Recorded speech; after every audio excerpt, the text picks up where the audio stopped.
Hello. Hi, good morning. Good morning. It has been Like a month, over a month. has it been? Yeah, I think so. Yeah, it was before Delta, which Oh is, my gosh. I think it was the week before Delta. Yes, it was. So, that leaves us With a lot to catch up a on. lot to catch up on and very little time to do so. Are you cutting me off at a certain time today? Well, no, we have a long, busy day, and I feel like our kid's probably going to be screaming soon because you said, hey, we can get up early and leave. And She's going to be excited. that little girl remembers even in her sleep. No, but yeah, so, trade show season's done Yes. until NWTF. Yes. And what else have we accomplished? Well, 2 days ago, we had a fun meeting, but that's very recent.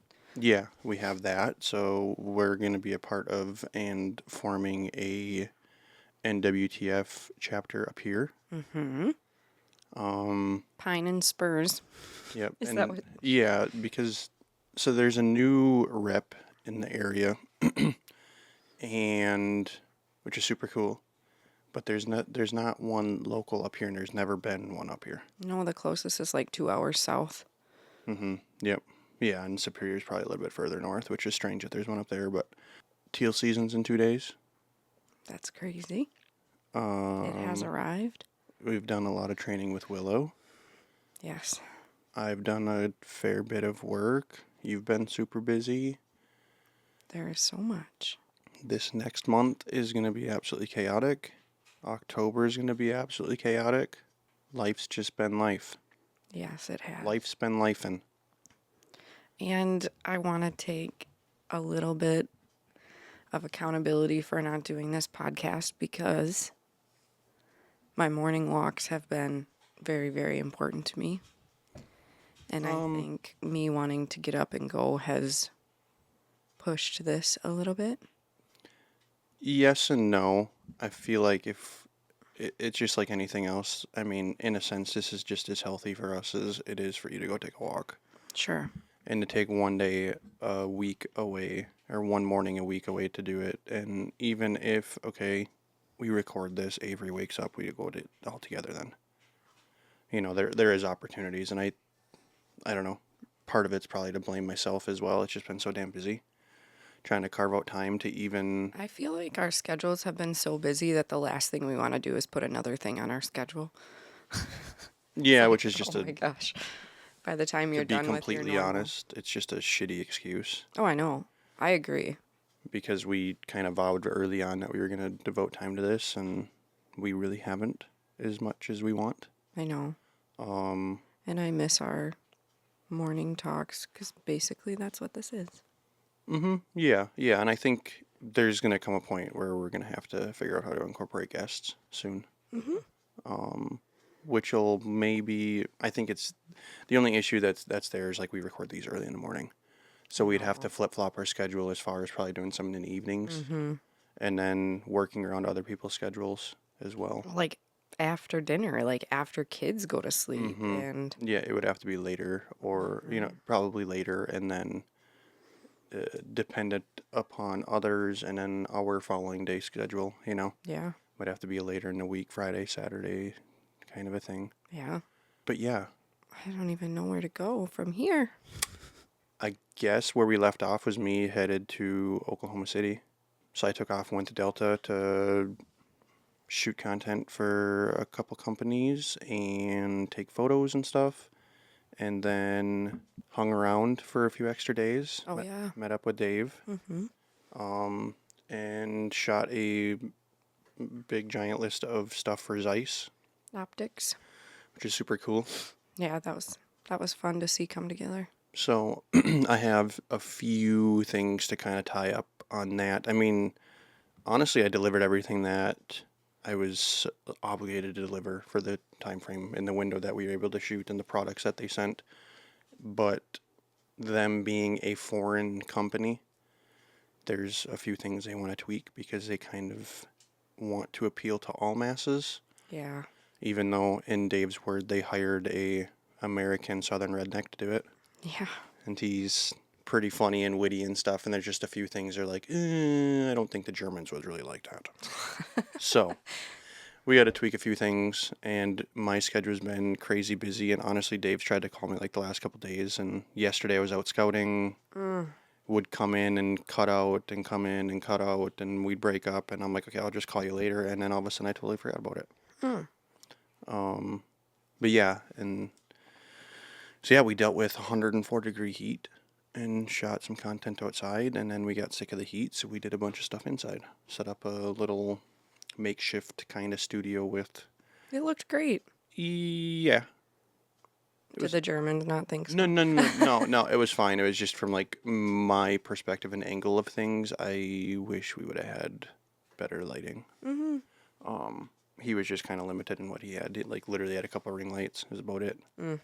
Which, honestly, for his little talking head stuff that he typically does is fine when he does in-studio stuff for the show. But, yeah, and then on that note, the Canadian bear hunt that I filmed has aired already. So it's actually episode 2 and 3 of this past season of The Hunter, which is on the Sportsman's channel, and he just announced that it finally went through, that season 1 is on My Outdoor TV. I saw he posted that. That's great. So, and I think the next thing for him is some sort of probably a YouTube platform, I would think. Yeah. That's a guy that I've never met, but I really, really like just from the videos that you guys have put together. And Yeah, we have a good time. I feel like he's such a nice guy, and I've never even met him. Yeah, he's from Tulsa, just outside of Tulsa. It's actually like basically right down the road from where Zach Bryant was born and raised. And then... Very special. Yeah. Sure. I guess that was irrelevant. I was like, but okay. Just like, yeah. I mean, it's Oklahoma. There's all kinds of country music singers and stars and everything from there, which is kind of strange. But 2 weeks later, we had Game Fair. Oh, yeah. And to be honest, those 2 trade shows are kind of Delta, was it? It was nice from my perspective to be able to go around and mingle because it was just not busy.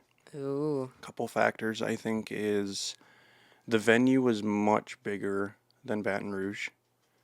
So, like, the aisles were spaced out a lot more. Like, the main walkway was, I mean, you could drive 2 buses side by side through it, you know. Really? So I think the way they had it set up allowed people to flow through a little bit easier, and you weren't, like, bumping shoulders and elbows and stuff like NWTF. They pack as much as they absolutely can in there. But not too many people had good, like, opportunities in sales. It wasn't like a... I feel like it's such a tough time. Well, have it. yeah, you're middle of July and you're down in a localized market that doesn't hunt until what, mid-November? That's how I feel about those trade shows in the middle of nothing. Like NWTF is different because it's almost time to kill turkeys. Yeah, and it's NWTF, and you're in right. Nashville. Right. So people that go there for the show. Right. They're taking time away to travel, probably to go out of town, to spend a weekend away with your spouse or with the team, and it's like and then also it's probably the biggest show within the industry as far as, and then you're also starting here in February, so you've started the new year, and there's a lot of behind the scenes meetings and different things that go on there. Oh, yeah. So from the industry side of things, a lot of new product releases, like everything's kind of kicking off there. So it makes sense. But on that note, that's why Oshkosh does so good. It's so close to season. It's so close. And people, as we saw, were so eager to spend their money. yeah, you're what, a week and a half away. Well, yeah, about a week and a half away from killing some birds, whether you're into goose or teal. Yeah, that is a vendor's favorite show because everybody is just crazy. And it's not a big show, but it's busy, and it's people are there and they're pulling out money. I mean, if they walk into your booth, they're probably intentional in doing so. Yeah. There is a different vibe there, and I It's think so nice. people appreciate that show, even though it's small, but it is growing. They went to 2 days this year. Yeah. Yeah, I just wanted to say that I really liked Oshkosh because I was going to say I worked in the booth, but I really just hung out in the booth. And you have a simple conversation with them, and they're like, okay, I'll get to. Like, it's not even a sales pitchy show. Like, you don't have to sell your product. Like, if they, like you said, if they come into your booth, they already know that they are interested. Well, and I think what you experienced there should apply to all trade shows. I know, I And I want it feel to, like but. like Delta was an example where there was pressure to sell because like sales were way down Right, and and it was just not going good. So it's just like the conversations that you do have, like you're tying people up for 5-10 minutes and people are walking by and it's like, well, we just wasted 10 minutes because they didn't buy. no, I know. And it's like, you want to be personal, you want to be out there, but it's like Oshkosh, there was an opportunity for one to be personal, but it led to a sale typically. Yeah. And did seem like people really, because it wasn't such a big show, people weren't rushed. They understood that there were 4 or 5 guys in here. They were in the branded gear that's like, okay, these guys are working here. They're obviously busy and talking to other people, so we can either wait or we will circle back. There were many people that I saw walk through the booth once and it was busy and they come back and bought later. Yeah. To where like these bigger shows and stuff, I mean, if you want to go around and conversate and have opportunities with several different booths or just see what's out there and have like, you need a day, Yeah. to take your time and Well, to go that's through it. why we like those longer shows from our perspective is having those conversations day one and then going back and chatting again on day two. Like for you, that's such a beneficial thing. But on that day two note, I'm going to be really curious to see what Oshkosh does. Do you think they're going to keep 2 days or do you think they're going to put it back? I'm sure they're going to get an opinion from the vendors and just I kind of know. see what kind of an increase in sales they had because Saturday was absolutely slammed, which it typically is. Friday was a little bit slower, Friday still, people but it still was wanted busy. to buy though People on that came, Friday. yes, but it wasn't like a madhouse like it I was Saturday. remember Friday, it ended at 6. And again, you have that issue of people work all day on Friday. Like there was some guy trying to walk in at like 5:45 and it's like he probably just got off work, he wanted to get a couple things or whatever, but I think Fridays are just hard for that reason. Well, that's why they had flexible hours. They started at noon, went to 6. I know. Which is great hours for a Friday show, and then Saturday was from 8 to 4. So like not these crazy long days either, Yeah. which was really good. The weather cooperated and it was Yeah, the nice. vendors love those hours. Like no Sunday. It's great. Yeah, and Get home to family. I feel like most big trade shows are Friday, Saturday, and sometimes Sunday. Yeah. If they are Sunday, like I feel like you were probably there most of the weekend the way it was, that it's like you probably already did what you needed to Friday and Saturday, and if like somebody like me wants to circle back quick on Sunday and touch base with a few people that you had some good conversations with, just to continue that, building upon that relationship. But I think it's a show that they're going to have to try to keep putting effort into as far as growing, and I think there Growing is it. a limited amount of space there. I don't know. Unless, well, the problem you saw is there's one building that's air conditioned and it is absolutely packed to the gills. Like you I can't put know. anybody else in there. And the people who are put in the outside barns, if it's hot, Ugh, it's like those buildings just radiate heat and it just they stays do. inside. And I think it was last year, I can remember it was like miserably hot in Where the else one. do you put a show like that down in that area? Because I want to keep the area. Rush Center, you said? That was a good If thought. they wanted to go north to Green Bay, they could use the Shopko Hall in the Rush Center. There's a lot of room there. There's no outdoor opportunities there, though, for dog seminars and that type of thing.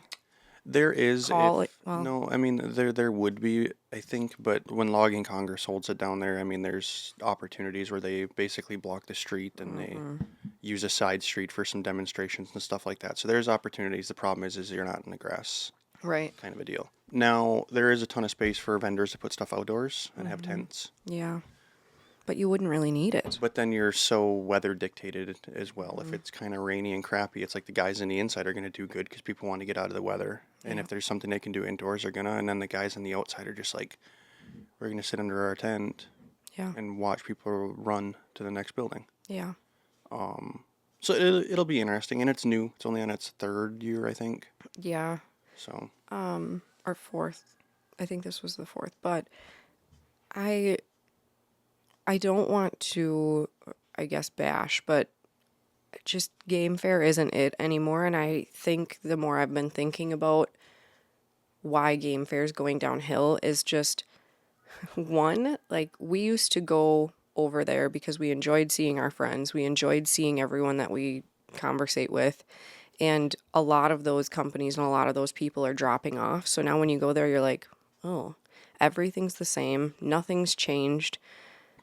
It's just not appealing for me to go there. Like I was really disappointed that I went for one day. It's like, oh, this, I just if it don't wasn't want to. for if it wasn't for work for me, I probably wouldn't have went.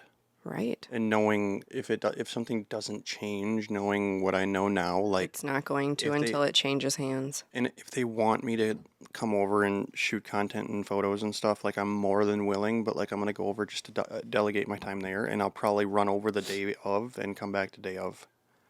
Or do stuff like you did for Mike or Josh or Sure, yeah. make a If there's work other, trip out of it. yeah.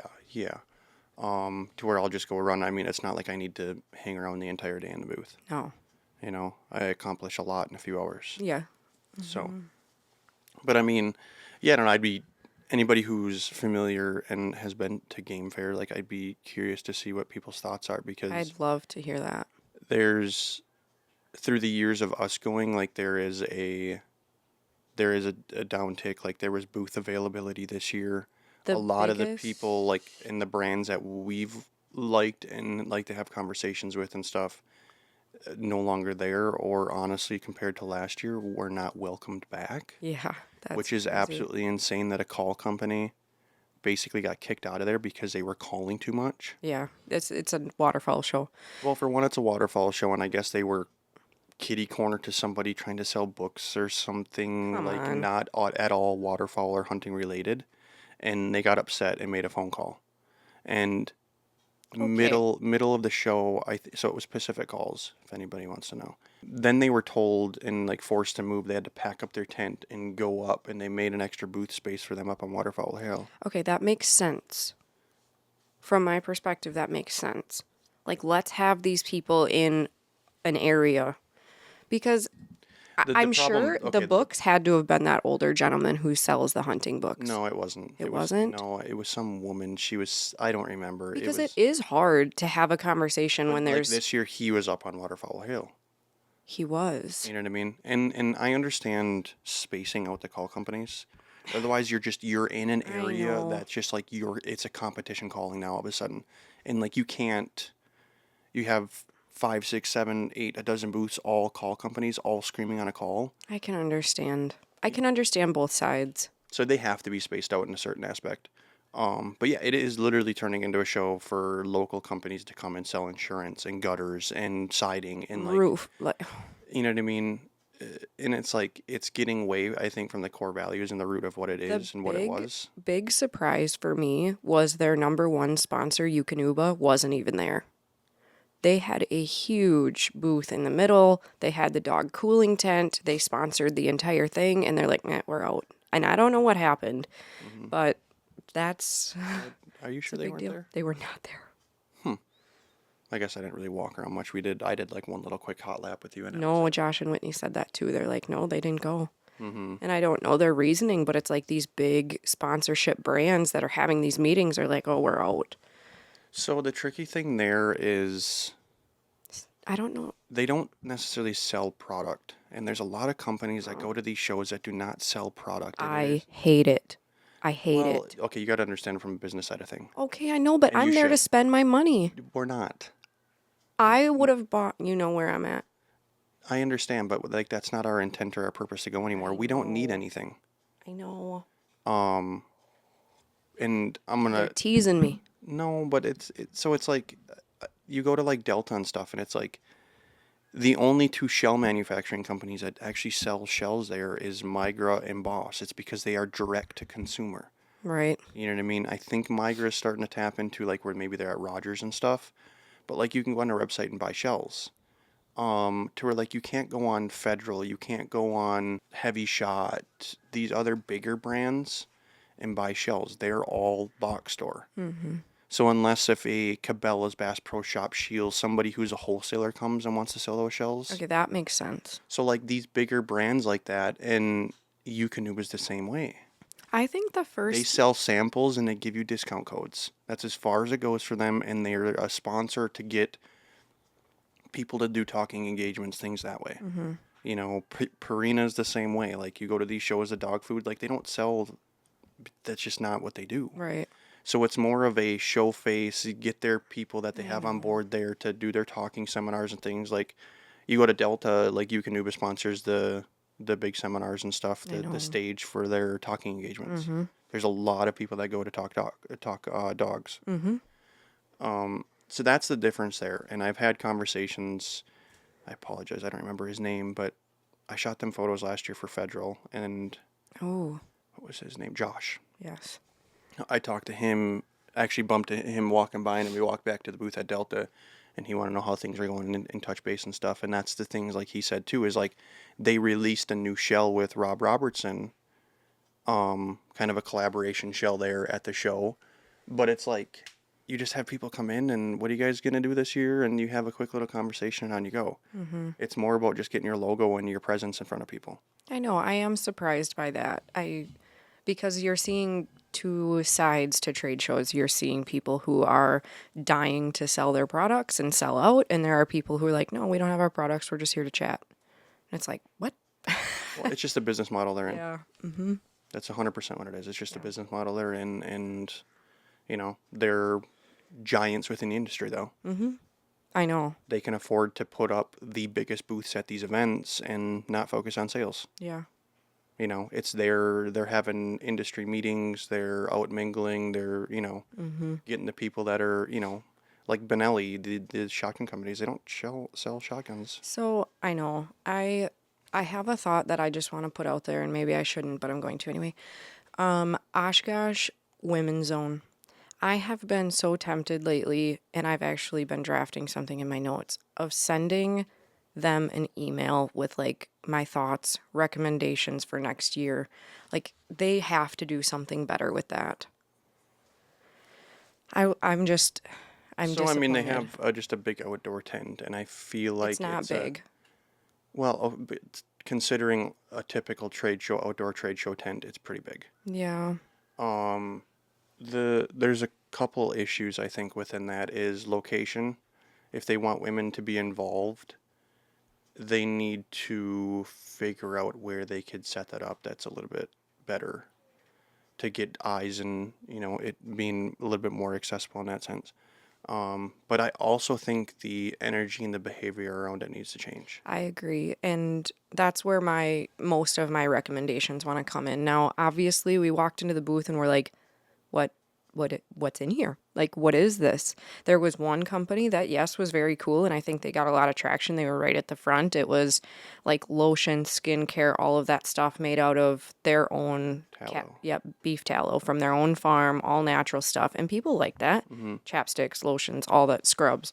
And people liked that booth, but you know, to be honest, I wanted to go in there and show some respect to the women's zone. And the first thing is like, do you know how to identify ducks? Here's a book on how to learn. And it's like, not Not a every child. woman that walks in here doesn't know what she's doing.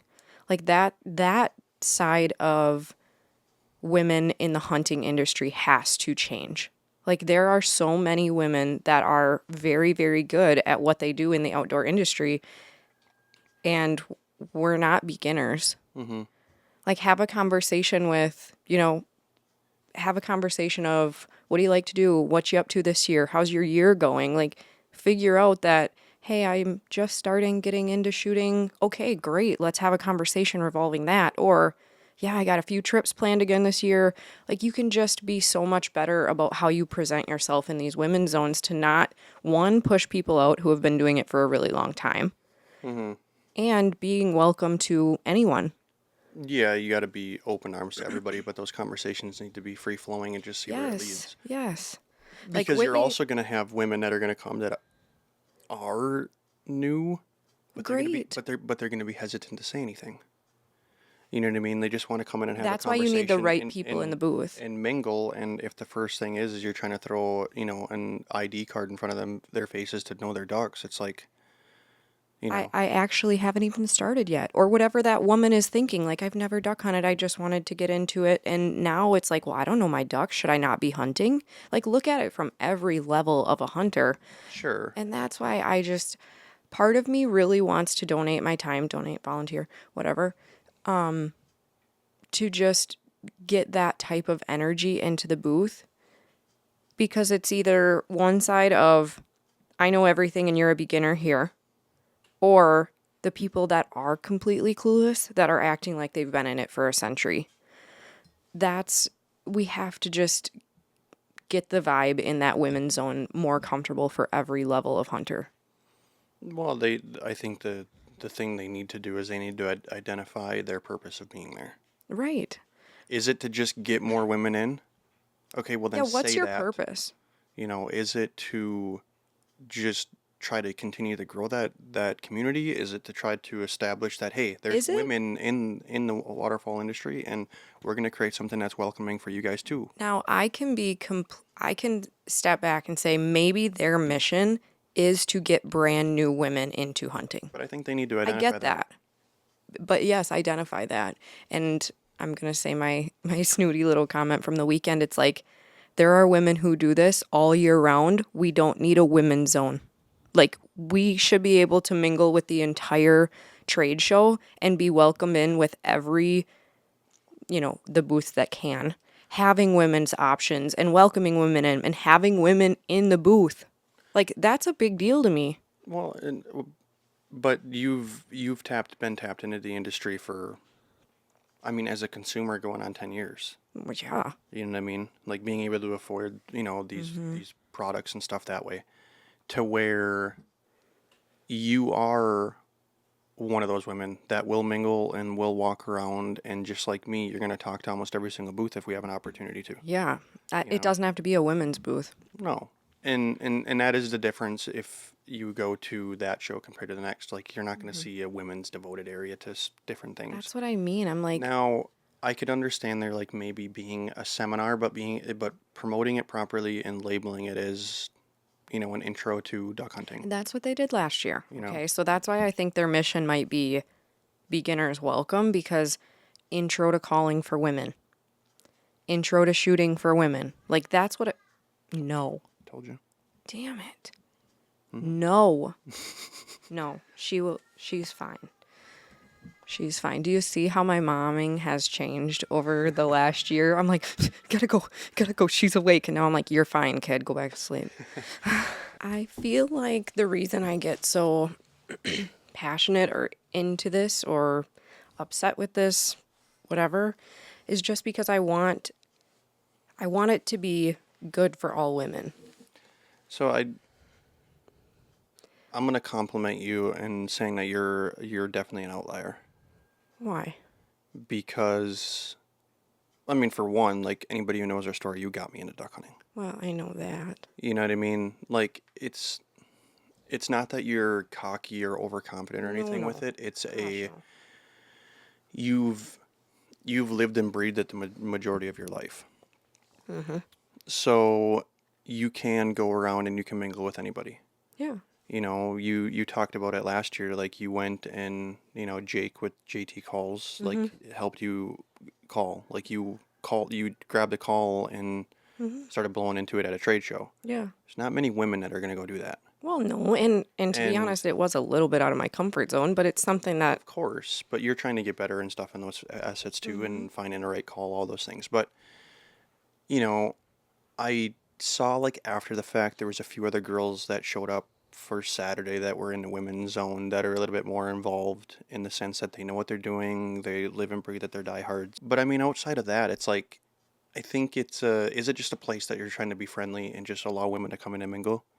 If that's the case, then I think they need to expand that section to include, like, across from Bluebird was like a hair clip company and like yes. all these different things that like allow more women to come in and feel invited, and that they can actually go around and mingle and shop a little bit, then do what women want to do. I know that's what I'm thinking, but I'm thinking about all these different things that can make it more appealing for women.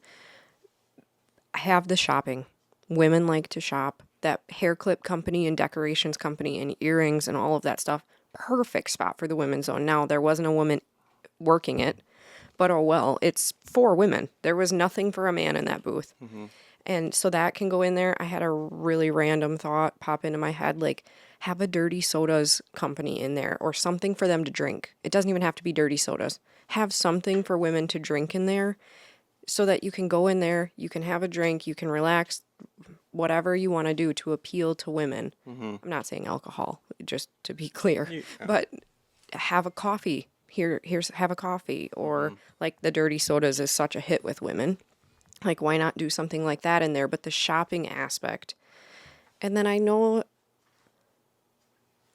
know how to feel about DSGs in there. So that was a strange, and I was I going don't to bring know. that up, and they were launching a new women's line of waterfowl gear, but they're like tucked in the back corner, and they just weren't really that like out there and friendly. No, And if nobody you came and talked to and if you. you want to launch a new product, like you should be somewhat front and center. Like they should have been up front. There should have been signs. There should have been flagging. There should have been all Even kinds of like, stuff, and there's not. And like if you didn't know that DSG was like the sponsor of the women's zone, no, like you wouldn't even have probably have poked your head in there to look for them. no, no, not at all. And even the mannequin that had their new waterfowl line on it was like tucked in the corner, Mm-hmm. which maybe they didn't care that much. Maybe it wasn't, Yeah, the it's purpose a wasn't there. But, you know, the like advertisement online is like DSG's in here, DSG's dropping this, DSG sponsors the women's zones, and it's like, well, where are they? Who's here? Who's working for this company? And yeah, that's just a weird.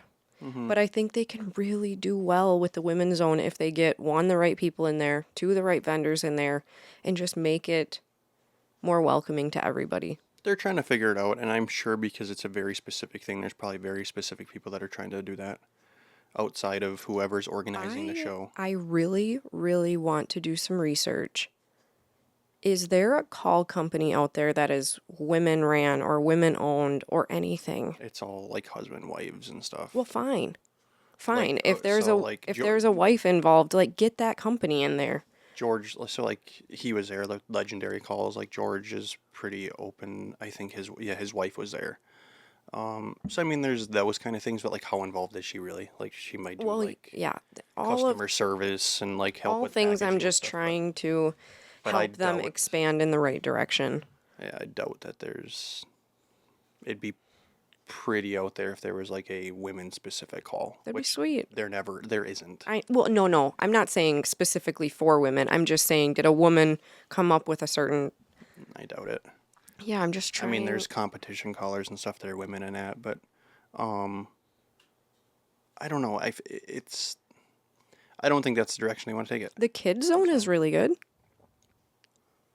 Yeah, yeah. I It's mean, just not really good, but basic and bare bones. They're just trying the to. kids love it. Sure, sure. But then again, it's like I don't know. I feel like they're trying to appeal to all masses, and it's difficult in a sense of it. Like in order for the kids to enjoy the kids section, like it needs to be a family affair, and like your parents need to take the time and spend an hour or two here, and It is a lot, yeah.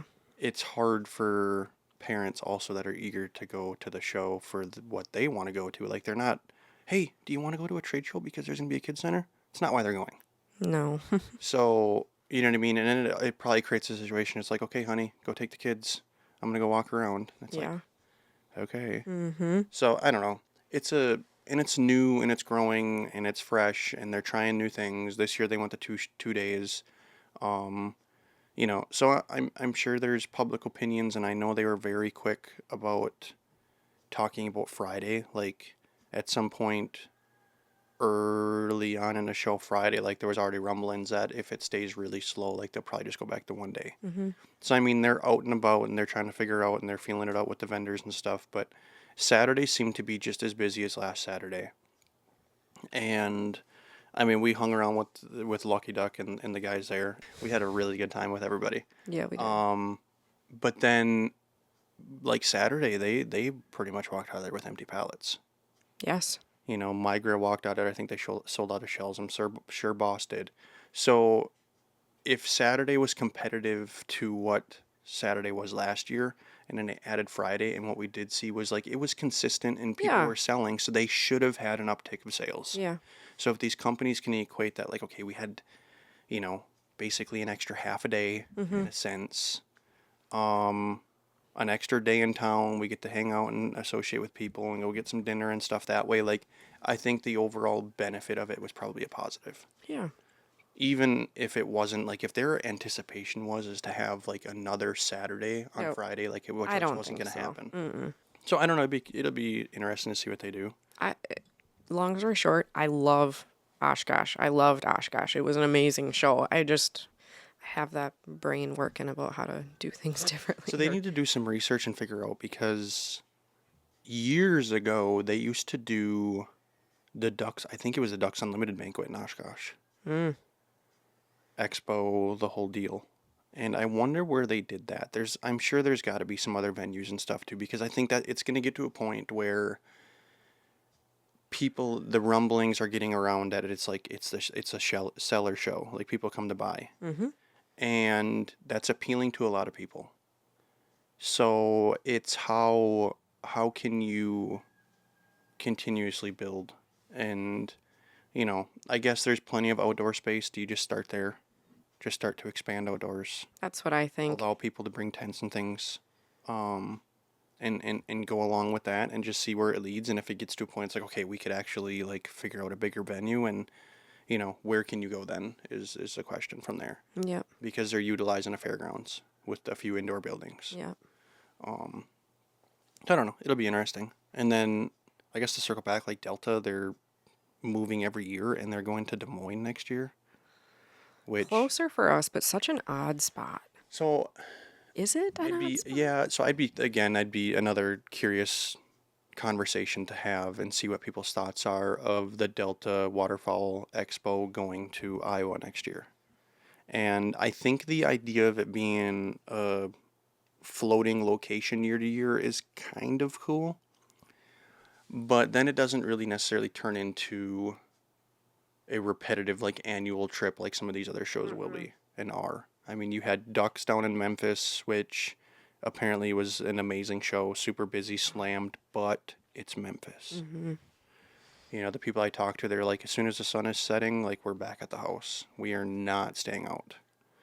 To where like Nashville, like you get people stumbling back in the show the next day that have an hour or two of sleep because they're up Or all nothing. night. Yeah. There's just always something to do. There's fun to be had. There's all the different people have their after parties and stuff. So Des Moines is kind of I think to be honest, I think what they need to do, and somebody needs to talk to them, they need to just go to Minneapolis. I know. Go to the cities. And You would you're pull gonna- from you're gonna South have- Dakota? well, I think that's their thought with Iowa is they're going to get a draw from Wisconsin, Minnesota, South Dakota, North Dakota. It's not that far. You're right next to Nebraska. You're just north of Missouri, Kansas. So like you're kind of trying to now centrally locate to like pull from all directions. So like Oklahoma, you had like Texas, Oklahoma, Kansas, Arkansas, you know what I mean? Probably some like Nebraska, South Dakota a little bit. To where like you didn't get a huge influx of like Michigan, Wisconsin, North Dakota, No. Minnesota, like with these early states. It was more of a southern show and southern people. Yep. And I think trying to move north as you inch closer to where season kicks off first, like it makes sense. Yeah. Why not just go all in and do Minneapolis? And I think you're going to get a good draw. You should be able to find a good venue. It's not a terrible place to do that kind of stuff. And the other thing is it's going to force Game Fair to change. Like, why not? Yeah. Game Fair needs some competition because they're too happy and They too need to satisfied change with hands. and it sure. But the problem is there, I think if it change hands, well then it's like The location stops. the show and everything could go away or change or have to go somewhere else. Yeah. The back-to-back weekends, 3 days in a row, like it's just way too much. Ugh. No thanks. But I mean, so yeah, I don't know. I'd be curious to see what people's thoughts are about Des Moines because it's a whitetail state. I was It's going to say, not- I think deer. I don't think It's waterfowl. not I know there's some goose hunting that goes on there. The east side of Iowa, you have the Mississippi that runs through that I know they have an early teal and The duck hunting can be good through there. I think there's portions of like the southwest once you get close to, what would that be, like Nebraska and stuff, that can be That's pretty good. decent. But I mean, through and through, I mean, it's got the biggest whitetail expo of the country. Yeah, I Is know. there every year. Mm-hmm.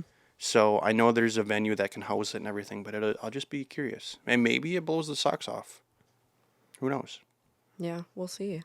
So, but yeah, that kind of wraps up our trade show season. And Yeah. I didn't anticipate to be like 40 minutes deep into this. That's and all right. Only be talking about trade shows. Sorry, guys. Hope you liked it.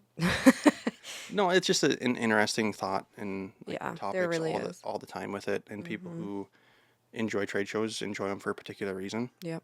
I mean, we're not going to them anymore as a consumer. No, You know what I mean? couple things I really want. Well, but sure.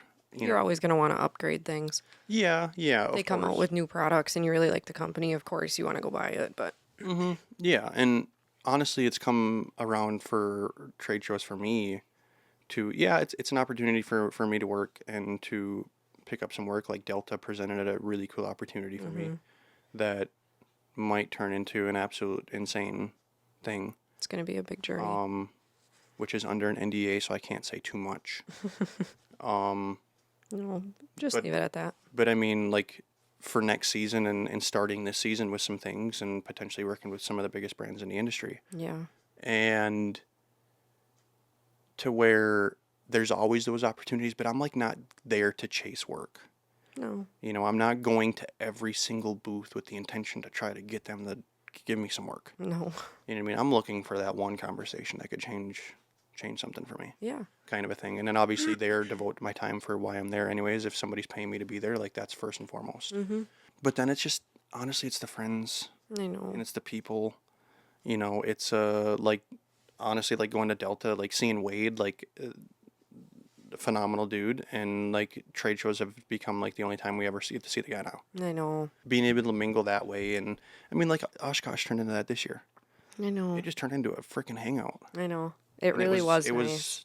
was, you know, one of the better, you know, me and you get away together without a kid. I know. It's been since Nashville last year. I know. We've had, you know, some time like that. Well, she's so easy and fun to have around that we just bring her everywhere with us. Yeah. But I'm really glad that we decided to leave her with her grandma and we were able to just hang out, be friends, chill, get Yeah. crazy, whatever. Yeah, no, it was a really, really good time. Lots of laughs. and Yes. building friendships. So, but yeah, and then leading into today is Saturday morning, and we can try to kill some teal on Monday if we want to try. We're going to try. I know, it's just a bummer. I ran around the majority of yesterday and like saw maybe 50 teal between 3 bodies of water. Ugh, I know. So, But it's my favorite time of year regardless. And we can go out there and look at pretty ducks with our coffee.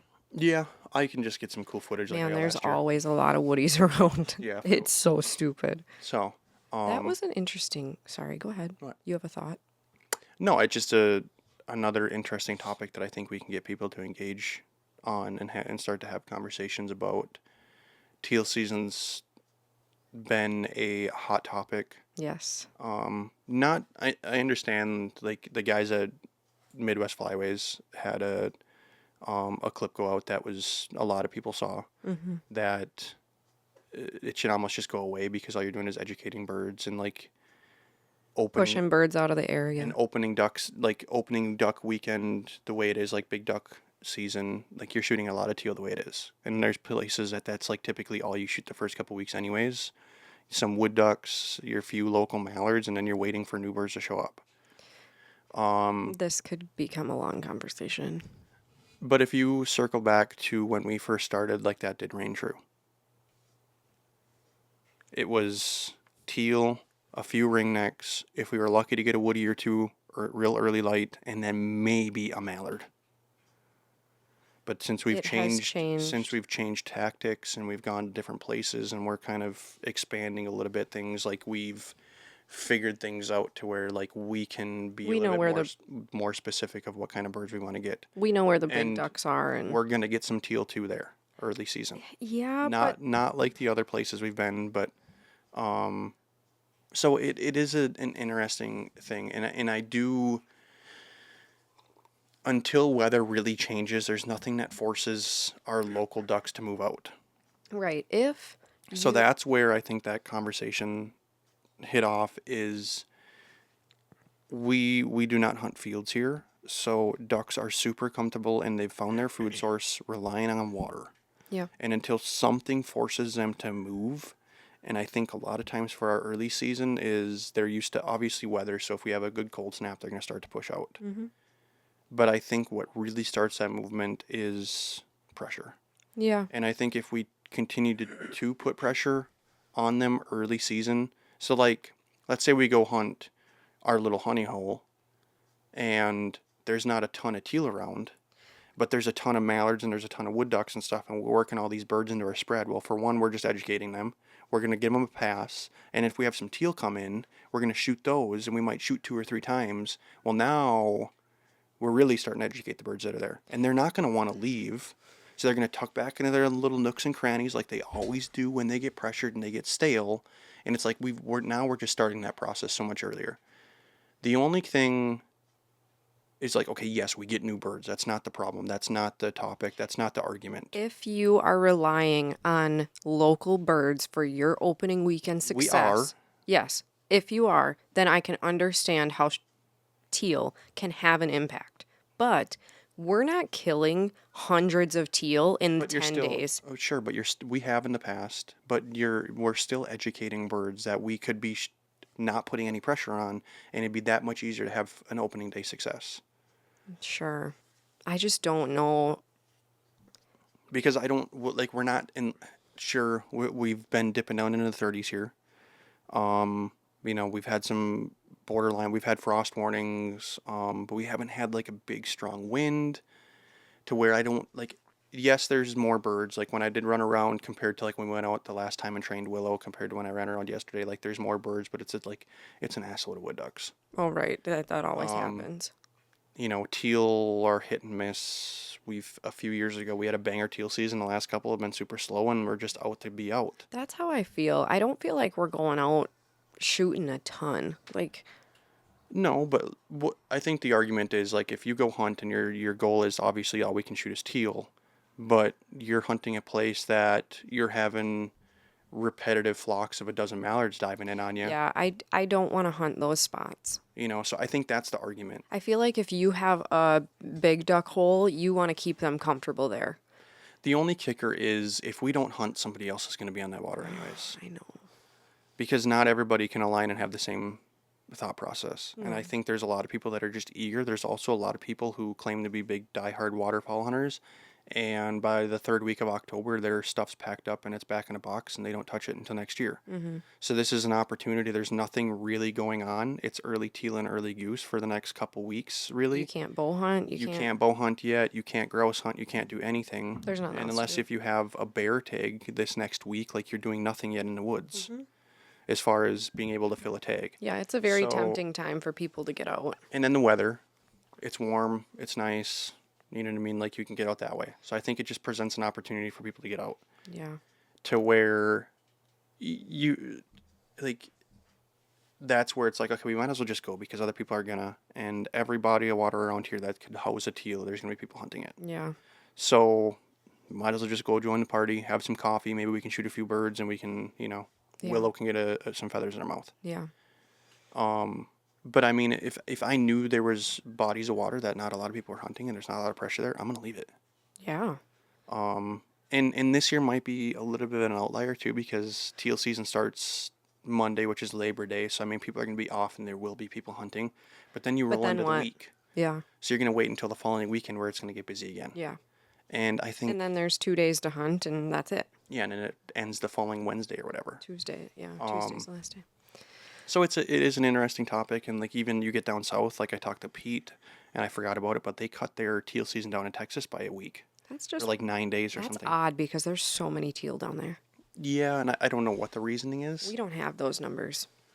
Yeah, I don't know what the reasoning is. I love teal season, and this is going against your points, but like I love teal season to just go out, work some birds, identify some birds, have coffee on the marsh, Like, I just love being out there. I don't even care if it's just steadiness for Willow.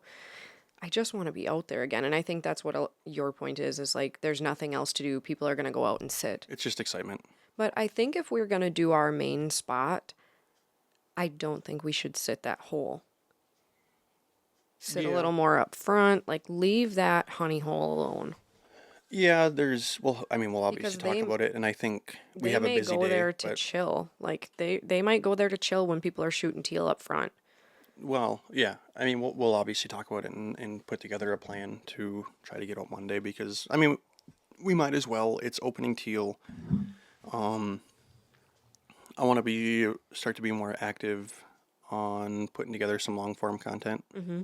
So I want to put together like some hunt films of just me and you, some self-filming kind of stuff. I want to get a camera in your hands so you can start get comfortable with one. Mm-hmm. You can kind of have your camera and lens and microphone and film me and film the dog, and I'll have one. And then obviously we'll have, because it's not having a devoted camera guy. And if this teal season is in any indication as any of the last ones, I'll probably be the only one to really shoot many birds. What? What are you talking about? You normally have an itchy trigger, but it just doesn't seem to connect that well for teal. I get excited, okay? So I feel like I should probably... Fuck off. I should probably have a gun in my hand. No. But yes, I mean, I can obviously... There's that funny, like, feeling when we're both shooting. Did we shoot the same bird? That we shoot the same bird, but, like, I'm relying on you for help. Well, to actually kill some birds? Yeah, like, if I miss, Jeremy will get it. It's fine. I have my days. I have my days where I make some damn good shots. Like, in that video you put together, it's like, how do I just nail the impossible ones and then these easy chip shots right in my face? It's because you don't think you have to aim and your head probably isn't down and they're only 5 feet in front of me. It's fine. Yep. The close ones are the hardest. Mm-hmm. So, no, I want to start to add some good production value, and I think compared to where I was a few years ago, putting together some stuff, like I'm drastically in a different lane, and to have some fun with it, and it'd be another element that we can add to the channel, or I can put it on mine, or whatever I want to do on YouTube. But it'd be just a cool way to, I think, elevate this as well, in a sense. We can incorporate things from here. I was going to say you can take clips out of here and put it in there, but... So, I don't know. It's an interesting topic, and again, like I said early on, I'd be curious to see what other people's thoughts are. I want to throw this little tidbit out there. The other night, I wanted to go shoot trap, and to be honest, I wasn't that great. And I don't know if anyone has heard this before, but we have this running joke in my family that if you do well shooting clays, you won't be able to hit a duck. And if you do bad shooting clays, you're going to nail everything. So I was like, oh, we're good to go for teal season. I suck tonight. But it's like this funny joke. I told my dad I didn't shoot that well. He's like, well, you're set for season. And I'm like, Yeah. We have... What we need to do, and we talk about it every year, we never do it, is we should just go shoot a couple rounds of sporting clays. Yeah, but around here, there's just nothing nice. Now that I've done horse and hunt in Minnesota, it's just there's a couple. It's just we gotta probably go like an hour away. Like I think the Hode Gun Club in Rylander has a pretty solid range. Okay. I think there's one over in Minocqua. I know there's one up in Land O'Lake. So there's some areas that do it. Yeah. Ski Brule does it, but it's all like hand thrown. Yeah. Like they load the thing and then pull Yeah. string. Which, honestly, it's really not that bad. Really? The course was pretty nice. The only kicker there is, like, if you want to shoot a full round, like, I think you're shooting 100 birds. So, like, you have, you got to bring a brick of shells with you. So you're, crazy. like, carrying a bag kind of a deal. But, I don't know. Season's here now. want to touch on Willow a little bit. I was going to say, this is kind of... Not that, because obviously teal season can be hit and miss. We could go out Monday and it's just a dud. And then it's like, try to devote some evening time a couple times throughout the week to just see if any more show up. And Thursday morning I have off. And then maybe get out next weekend, or if we have some opportunities during the week to just see if anything else is around. But it might turn into, like typically last few years, like we get out once or twice. And it was kind of to just get Avery out in the field as well. Yeah. see some birds, have some fun, just instead of sitting in the house kind of a thing or not doing much. But then we're going to have a 2 week period really, or 2.5 week, whatever it is, of nothing where like we will still be fine tuning on Willow and Yeah. getting her ready for season. And it's never that training ever ends. No, it doesn't. But we took her to our duck hole to train a couple times.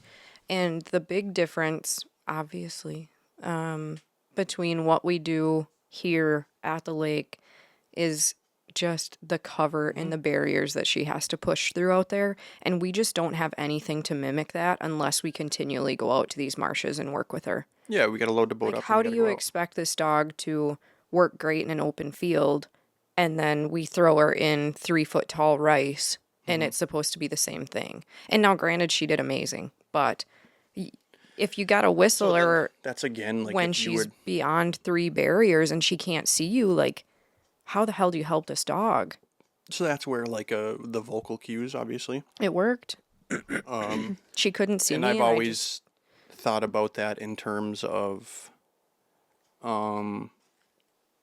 what Lewis does in like the overseas guys is for even their left and right cast, they do like, what is it, get on and away, I think. yeah, Go on and go away. on and away. And To where, and I think that's a part of the equation because if you kind of see the elements that they hunt in over in Scotland, it's very thick cover like that too. And I think that would be an opportunity. Like if your dog is really good on the whistle and you know that there's not a good eye to eye line of sight, you know, you can basically, you obviously still give the signal, find a way to increase your visibility, put your hat in your hand, do something, but then use that vocal cue to give the differentiation between Yeah. left and right. because Willow doesn't know which way you're You say wanting her over to for both go. ways. Yeah. It's more off of your hand signal at that point.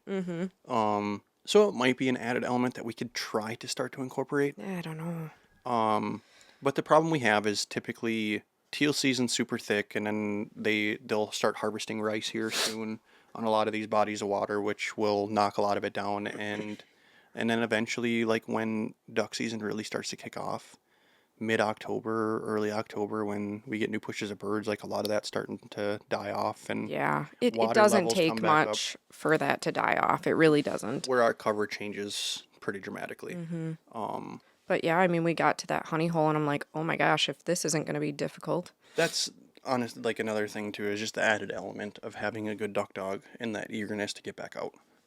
Oh yeah. And I think if it wasn't for a dog, there's many places that we wouldn't hunt, and teal season would probably be in question for quite a few of the locations. Well, look at where like the tradition of my family started. Like without a dog, You're screwed. how? Yeah, You would never be able to find your birds. You're not hunting in a big open hole. Like you're literally in the middle of the rice. We've tried it in years past when we first got into it without a dog, like bring a kayak with, but like, it didn't increase our odds of getting anything. No, So that was a disaster. And then, not that we had a good dog, but that would be difficult for Willow. Like, thank gosh for you, like, kind of opening up a space for us in our hole now. I think that really made a difference. yeah, and I think it just there's a couple of reasons why I try to open some of those spots up is for, I think, big thing, it doesn't really matter for ducks. They'll sit wherever. I know. It's a if little there's- bit more of an obvious spot for them to. Well, it's not even that. I think it's just a visibility factor in terms of putting decoys out. Yeah.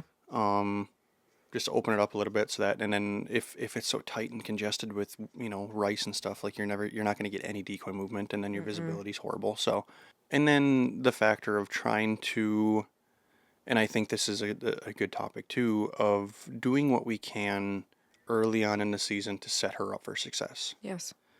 And if we can increase her odds of success early on, whether that's being picky with shots, making sure we're putting, you know, good shots on birds, that they're actually decoying, we're not just doing pass shooting at 35, 40 yards and they're sailing off, and first retrieve of the year is going to be an 80-yard blind. Like, are we confident within her being able to do that? Of course, but if she starts off the first hunt of the year Pretty difficult. on a you know, and it can go one of two ways. Like, she could nail it and it's like, holy shit, like all the hard work and training pays off and now her confidence is through the roof. Or it can go the other way and we're handling her a dozen times and she inevitably doesn't find it, and it's like, okay, now Yeah, Look at what we just started season off I on. don't think that that's going to be a problem So, this year, but So there's kind of a risk versus reward kind of a deal there. And I think as season progresses, we can start to really push on what we want to try to do with her and, the ability to, yeah. pick our places a I little bit mean, different. I'm And looking at how well she did last year and how far she's come this year. She's going to do great. yeah, last Like, year was a perfect example of how like Teal season started compared yeah. to towards the end of the season, just her maturity and her progression. And if we can see that from where she's at now compared to the start of last season is a completely different dog. But then what we saw throughout season last year is it turned into a completely dog. So I'm like, if we get that same kind of transformation, like, She's going to be badass. I mean, she is, but so she's really good. and I'm excited for that. And oh, I'm so excited. Running her is like my favorite thing. so that's another definite added element to that eagerness to want to get out. Yeah. And this is a good opportunity to, like you said, to work on steadiness because like we're gonna have multiple other birds that are gonna come into the decoys and stuff. Yep. And for her to stay calm and collected and She's a steady dog. I mean, she's not going to be dumb, but it's just good for her to sit and watch. mm-hmm. Because the only thing coming into our decoys isn't just going to be teal. She's going to see a lot of birds. Yeah, we'll have a bunch of wood ducks come flying through and mallards and Early light birds landing on the water in front of her. Like, all of that is so good for a dog's mind. maybe we can get a goose. So we got a She couple. retrieved a few of those last year. We got a couple for early goose last year or early teal. We should go scout that one. Yep. In Eagle River, Oh, where the golden eye came from. yeah. Because could- we I see, teal I was- hunted that, and I that's was gonna do that for when I went to the NWTF thing, and it got way too late. Yeah. I brought the binoculars with us just to swing through and see if anything was flying. But there is a possibility there too. We'd have to go take a look. It's just such a like run all the way over there for like a 5-minute scout. Really. I know. Because it's the accessibility is pretty easy, but we could take a look. But I mean, we shot geese, where we typically did last year though too. Mm-hmm. Not just that. That's where you shot yours. Was over there. We shot one on But then our main spot, and two for on opener, for big duck opener, right? And then I shot one with her. Like she got her first goose with me on a solo hunt. yeah. So what? She got 4 last year. I think so. I mean, we don't. You shoot guys, many. we don't goose hunt. Well, but we don't shoot many because we rely so heavily on water. So like, we're trying to traffic them in if there's any around, and typically if we have some that are eager to actually decoy, like it's a single or a double Oh yeah, pair. yeah. We're not getting big flocks, and it's just fun. Yeah, I mean, we did traffic that group of about 20 in last year to about 25 or my 30 God, don't yards, remind and me. we did not shoot. Do not remind me, I have a clip of that.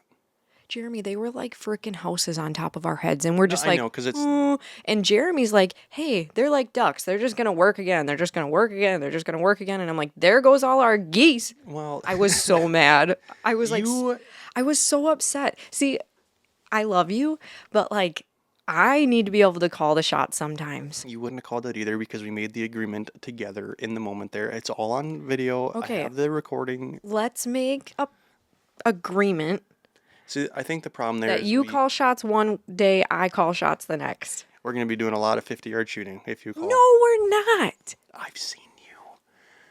I've seen it. Jeremy? Jeremy? I've watched How many times? Tell me how many times we have had ducks in our face and you have not called the shot and we lost our opportunity because you thought they might work again. No. Tell me the truth. No. No, you need to listen. And as a duck hunter, and there's a lot of other people out there that would agree with this, You know when we are working a group of 40 fucking mallards and only 2 commit to the decoys, I'm not going to shoot 2. I don't want and that. that is what happens. And I then don't you get want mad that. about it because then they all go and it's like, well, shit, we missed our opportunity. But that's the price you pay with duck hunting. I'm not going to shoot. No, I don't want 2 out of 40, babe. Yeah, I really but don't. That's what happens a lot. And then we get upset after the fact, like, well, we should have took them too, I guess, then. But, like, you never know. I know. Because ducks being ducks, like, they do circle and It's they a do work. frustrating And, it's not like we're in a timber and they're diving down into your hole. And, you're not really working birds in a sense. Like, we're more open marsh, nooks and crannies and stuff where they have room to work and they do sit and spin. And, it's, in a sense, a lot of that field in a type we're just water, but like they react a lot like they do in fields when you see that. But I mean, we had a lot of that last year where there's flocks of 50, 60 mallards and we get 3 or 4 to commit. All right. And just it's like, give me a okay, chance. you Just know, give me a chance. You can try. Give me a chance on like. But I've seen it. There's been times where I'll take off and run back to the truck or something. I come back and you're working birds, and I sit and you pull You the can't trigger. tell from that far away. But you tell me I shouldn't have shot. I'm so mad at myself. I shouldn't have shot. Shot way too far. Now I'm mad at myself. Oh God. Okay, give me a chance. I've changed a lot this year. Okay, Yeah, we'll see. Okay. just give me a chance. You might be happy, or you'll be like, Brittany, call the freaking shots, and you'll be like, how does it feel? We'll see. This season will be fun. We'll switch some things up. I'll do all the calling. I sound like a circus out there. It does not, jerk. Jake, tell him I'm not that bad. That's funny.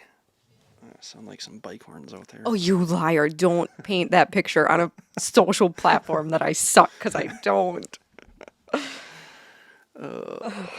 Gosh. Okay, so But yeah, we have a long day. newsflash. If we leave right now, we're going to get there at noon, and we need to be there before 1. It's not 4 hours and 45 minutes to the bar. That's 11 o'clock. 4:45? 5 hours? You're high. Want me to look at it? All right, well, you 4 do that. hours and 45 minutes to the bar. If we leave right now, our ETA is 11:54. Okay. And we don't even have a kid or anything packed or...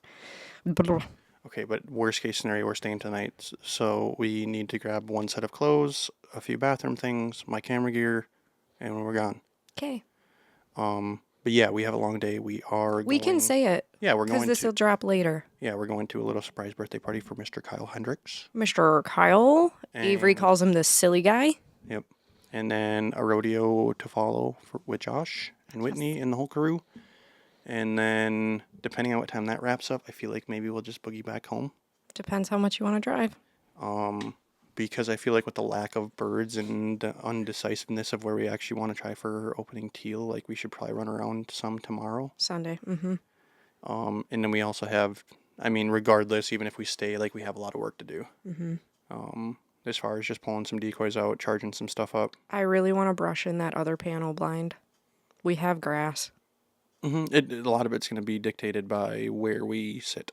Yeah, better than nothing, but we'll use both of them. I think we need to this year. No, I know, but there's places that like we literally probably won't even need a blind, let alone trying to throw two up would be pretty damn impossible. Just want to be prepared. So, the one spot that I went to yesterday, I did cut a bunch of brush and leave it there. Kind of took your advice to try to make it a little bit more obvious that somebody's sitting there. Good. So, On our big honey hole, on our good spot, Lord help us. We don't know I don't know how to feel about this, you guys. We hunt public land. yeah, so We either want our spot to look completely untouched, like nothing is good here. Don't come here. There's no reason to sit there. Or do you put up a freaking blind with your name on it and say, stay away, and pray that somebody's not a douche canoe and sit in your spot? well, so people are going to be like, well, it's public land. That's the price you pay. No, I know. But how do we think- do it? I think there's basic ethics and general etiquette within this space that if you do see somebody's stuff there, Respect it. Respect it and stay away.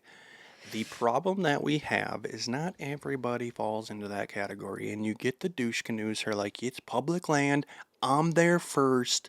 I get slept bent. on the marsh. Yep. I don't. So, and you have that, and then the problem we have too is, depending on where you hunt within like your geographical location, I think the ethics change a lot.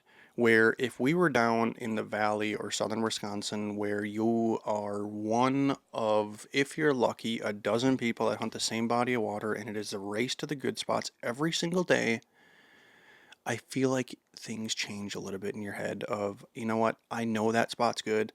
And if I'm the first one out here, I'm going to sit there, and I know if I don't, somebody else is gonna, and so typically sits there, but he's not there, So I'm going to sleep out here. you know, and so like you get a lot of that because we are a week early for Northern Opener here, that a lot of those people come up and they understand they're trying to like, now we're competing with the locals. We need to be out there early. We need to sleep in our boat. We need to do all those things. So it's like I don't know. I feel like for actual duck opener, I'm probably not going to make it look as obvious.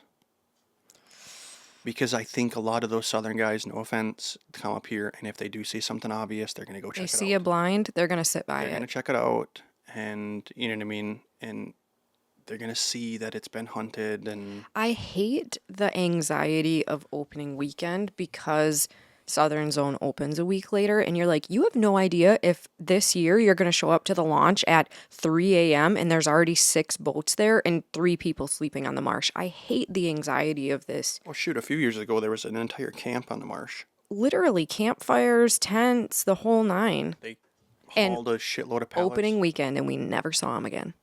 Yeah, they weren't. Yeah, they weren't there anymore. It's like, come on. But anyway, it's just that is the part that I don't like. And we hunt a lot longer than the majority of the people around here. So usually after like 2 weeks, once bow season opens, it's pretty much just us and maybe one other truck. Yeah, yeah. You get to the second, third weekend. Once pre-rut kicks off, Yeah. people would rather go try to kill a deer. Yeah. So I don't know. I don't know how to feel about making your spot obvious or trying to keep it hidden. Because if someone scouts as much as we do, they're going to find our spot. Honestly, if they go out there 3 times a week and they see that those big mallards are sitting in that honey hole, they're going to sit there. Well, if they kick up birds, then it's obvious. Sure. Right. But if I feel like if they just kind of keep on cruising and nothing does move up out of there, then we're probably okay. But There's a lot of people that don't go as far back as we do, which is a good thing. sure, yeah. But I mean, that's how I always feel. If people scout as much as we do, they're going to find that spot and then we're in the race on opening morning. Which it typically is. Well, thank you for buying us a Prodigy with a nice mud motor because we just pass everybody up. That's how it was last year. I know we were like Teal the third season. one in the body of water and we Teal passed season. everybody. Teal season was like that. Like we got like We half. got all those 3 Lakes boys that came down. We had like. What did we have? We were like halfway to the back, and we passed the boat, and like we were like probably the first one actually set up, Yeah, but like probably the fourth one to the launch. I know. So. Thank you. And then Good Lord. big duck opener, we was kind of the same thing. Remember, it was super foggy, Always. and there was that guy in a fishing boat and just had his like extreme nav like hanging up, like his his pole light basically on the back of the boat, and all of a Yeah. sudden like we were freaking 10 feet from him, and then the light finally popped it basically, like it was so thick. It was so dangerous. But yeah, I don't know. Weather's changing. We should get a decent. Birds should start moving.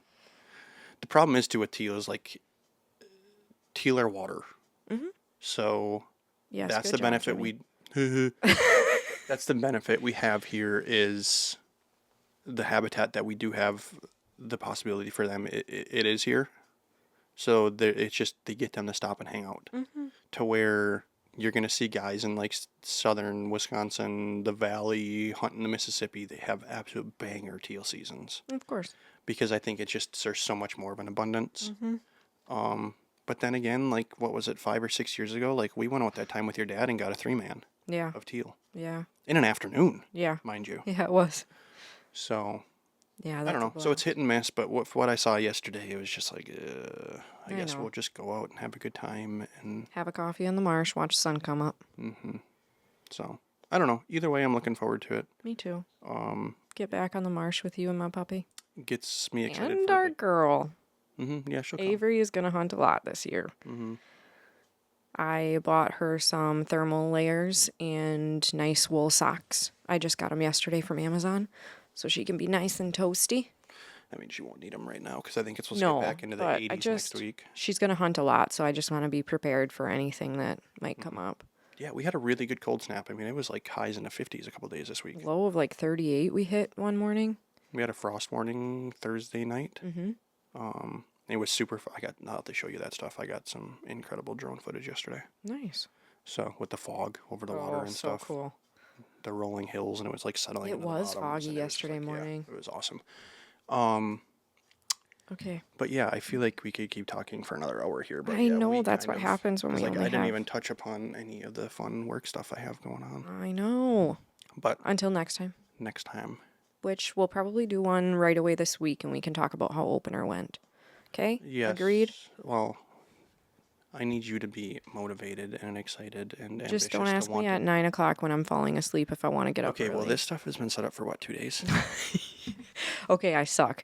But let's put it on the book so that I can be prepared instead of you hitting me when I'm falling Well, asleep. then we need to get back into a routine like we did when we very first started, Okay. of like this day every single week. When are we doing the next one? Let's plan it right now with our guests. Okay. Well, we're not going to do it Monday like we typically do because we're going to be gone. Tuesday I work at 8:30, so let's not do that. Let's do Wednesday morning. Okay. Wednesday morning. You don't have anything on your books? You didn't look. Friday. Okay. I'll be gone Friday. Okay. And We'll then- talk to you guys on Wednesday morning. Pretty much the entire following week, and then the week after that, and the week after that, and It's going to get wild. so yeah. Buckle up, Buttercup. Yeah. Okay. Let's go pack and get out on the road. Okay, we gotta get our child. Okay, good. All right. Until Wednesday. Wednesday. The people aren't gonna know. It'll be next week. I don't care. I'm putting it out there 'Cause for this myself. one, if you drive, maybe I can edit this on the way Okay. and have it out for Monday. Deal. So Okay. okay, Love you. What? Fuck. we Ooh. need to put it on in your schedule. Where? We need to actually put together An intro an intro and for an this. outro. I don't know. I feel like our outro is pretty cool. We always just do a love you. cheers, love you. Mm-hmm. Have And a then you good day. slurp. I'm like, where are you going with this? Slurp on your coffee. Slip. Where are we going with this? Oh, God. I Okay. need to work on my posture. I sit like this. Okay. So I actually have good posture during the podcast, and my back is so cramped right now because I'm focused on keeping good posture, which I never have. And I'm slouched over like a freaking Fruitcake. dwarf. Yeah. Trying to keep my chest out, good posture, but Shoulders back. my muscles are not happy right now. Need to start working out. I'm aware. Okay. Fine spot.